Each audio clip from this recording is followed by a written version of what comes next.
Hello, my Alba amigos, Hannah here, and I want to know, have you been working on your splits for a while, but you feel like you're getting nowhere? Today, I'm going to share 3 things that could be holding you back in your splits journey, and let me just say, the last one was an absolute game changer for me.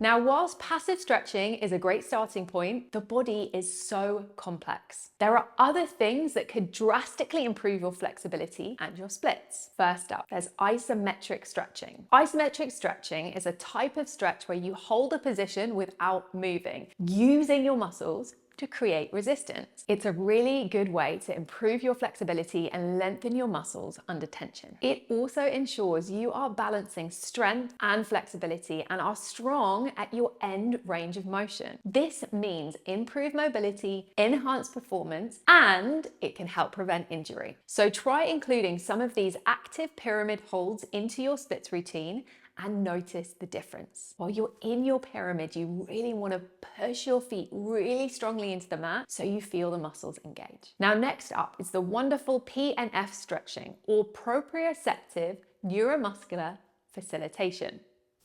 PNF is easier to say. PNF stretching involves stretching a muscle, then contracting it isometrically without moving against resistance, followed by a relaxation phase and a deeper stretch. This cycle is typically repeated a few times. Now, fun fact for you, athletes often use PNF stretching to improve performance and prevent injuries by increasing flexibility and their range of motion. And PNF stretching can produce results in a shorter amount of time compared to other stretching methods. Try including 3 sets of these PNF lay down split legs drills into your practice. You want to lie down on the floor, grab one of those legs, you're going to resist your leg into your hand for about 5-6 seconds, then you are going to relax into the stretch and see how that feels. Repeat that a few times. Now, last up, the hack that worked the best for me. Nerve glides. Nerve glides involve gentle movements to mobilize nerves. Nerves pass through muscles, connective tissue, and lots more. And in some cases, they become a little stuck and need a little helping hand. In the splits, we need our hamstrings to be open. Our range of movement isn't just down to the length of our hamstrings. We have something called the sciatic nerve. And this runs from the lower back all the way down to the underneath of our feet. If this nerve is stuck, this can cause a kind of block in your flexibility training. Now, important note,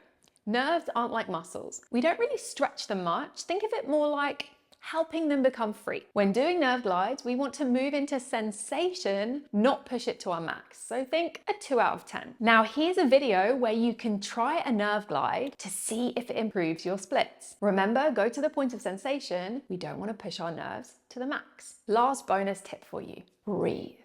Soft, slow, conscious breaths.